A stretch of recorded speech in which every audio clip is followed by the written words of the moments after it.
Good morning. Good morning, YouTube. This is D Sensation.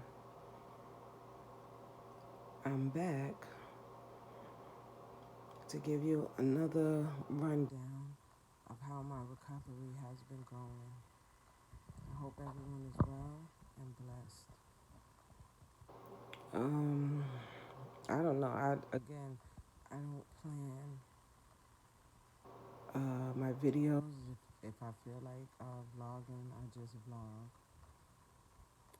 So this morning, well, first of all, since the last time that I spoke to you guys, I had recently gotten out of the hospital from my abdominal hysterectomy. So I was giving you a rundown of how I was feeling as far as how my recovery was going after surgery.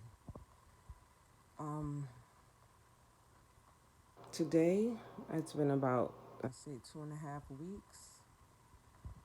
And for the most part, I'm feeling a little bit better than what I was feeling definitely when I made the initial video that I had been discharged from the hospital.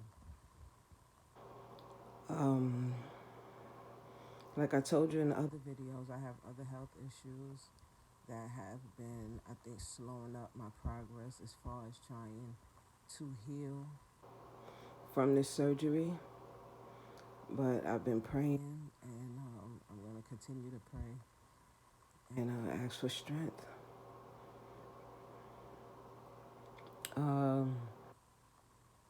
So how have I been feeling? If you guys want to know, I have my pain when I came home was on 100. The pain now is I'm gonna say about 70%, 75%. I've been taking my pain medicines, but definitely not as much as I was when I initially came home. That's because they put me to sleep. They put me to sleep, and I miss out half the day, even though it's not too much that I'm really able to do at the moment. But I don't really like to sleep the whole day. I can sleep the whole day and night once I take all of my pain medicines. So I try to be moderate when I take them. Preferably at night around 8, 9, sometimes 10, depending on how I feel. If I need them prior to that, then I'll take it if necessary. Um, my incision, I clean it daily, and I do change my bandage on my incision. Um, at first, I had my mother cleaning it for me because it's really hard for me to see. Um, but well, really for the first time last night, I did it myself. And so far, it's okay. I still like the way my mother does it, but so far, it's okay. Um, uh, the pain, like I'm having pain now from me sitting up. I know it depends on how I'm sitting, how I'm laying. That would depend on the degree of the pain that I'm feeling. My appetite is definitely on a low.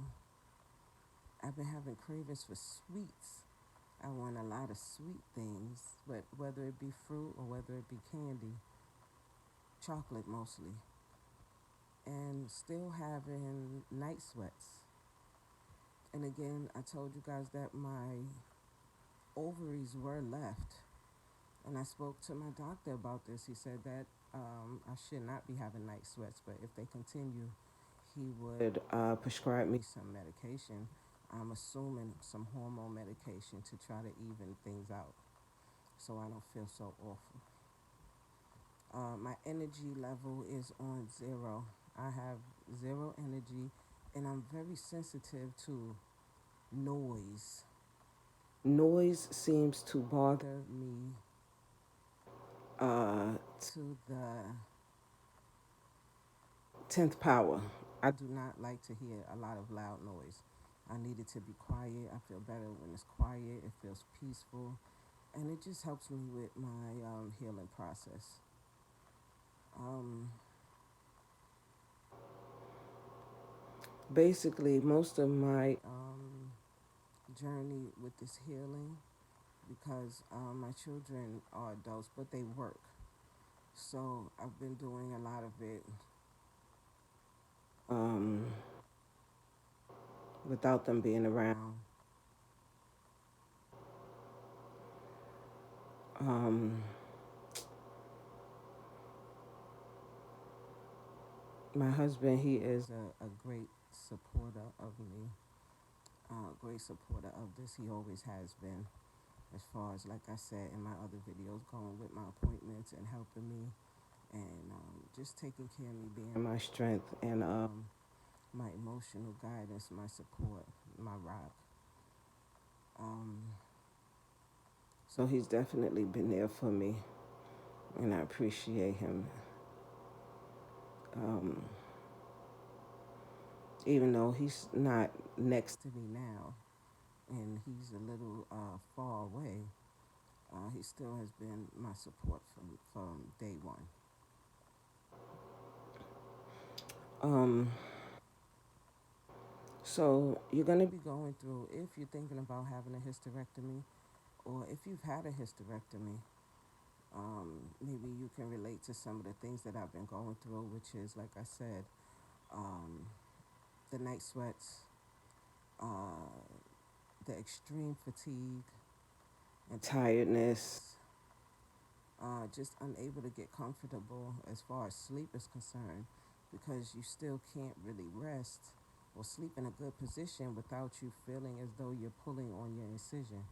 So to try to find a correct sleeping place, and then having to get up, use the restroom, sit back down, get up, sit back down.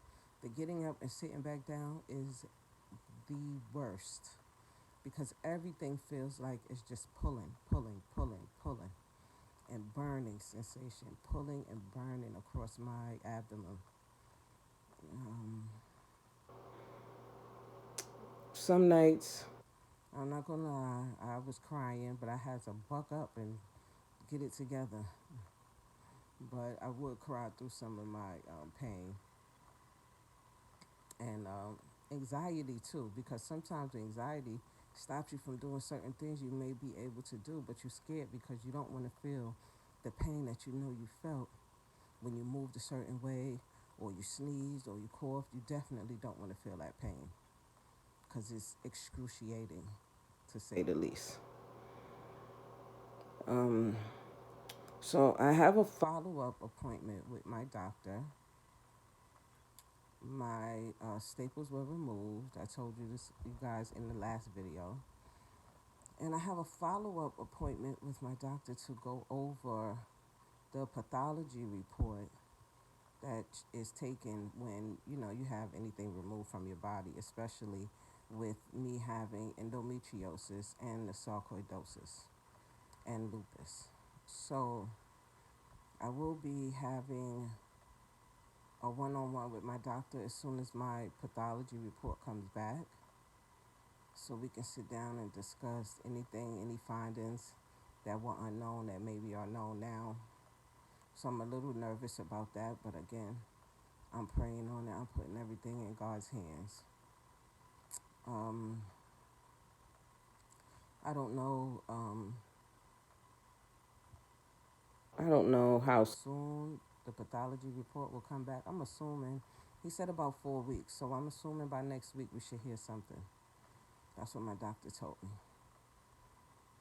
Um, so again, having some thoughts, which is going to be on my next video, is having my thoughts and some of the depression, which is another side effect that I'm going through with having this hysterectomy. Um, But I'm just touching on it now, but I'm gonna go deeper into it on my next video, just to maybe it could help somebody out, and maybe it could help me out too, because it's not too many people.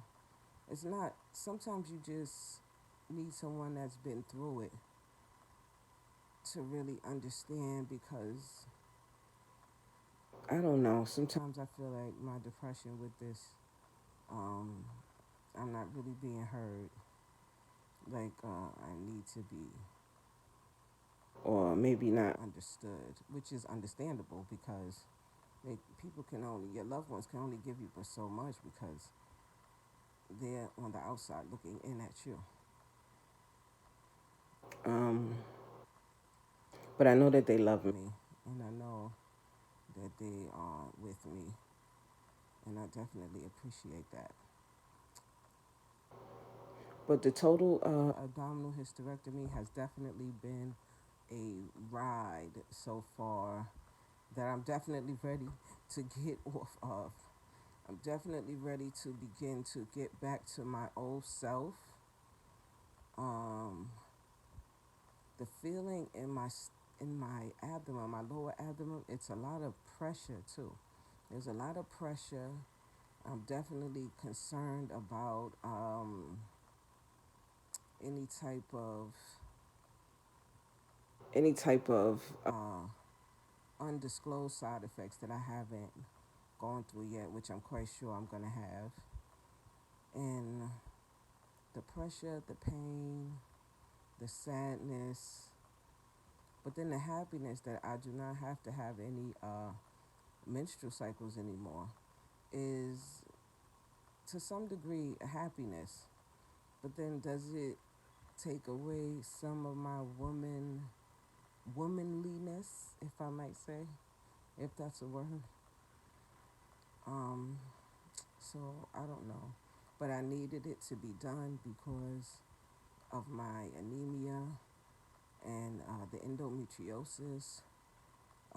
It was not getting any better with any type of treatments or anything, any medications that the doctors were trying to prescribe to me. Um, I also got some other videos coming up too. I want to talk about depression. I want to talk about the Social Security disability and applying for that when you're going through medical issues, when you're unable to work and unable to be independent and support yourself and take care of yourself financially, and how that takes a toll on you as a woman, as an independent woman who's used to taking care of themselves financially and being able to help financially with and for others. And now, because I'm not working, and my illnesses that I have are really taking a hold on my life right now. And it's taking a hold on my life, and I'm quite sure that it's affecting my loved ones around me. And then I want to talk about how that is a depression in itself, because you want to be there for your loved ones, and then you can't be because you're dealing with your own physical and emotional issues that you can't get out of. So I'm going to end this video, and if you like this video, hit the like button. If you want to subscribe to my channel, subscribe to my channel. If you have any questions, put them in the comment section, and if I can answer them, I will. And be blessed. I'm out.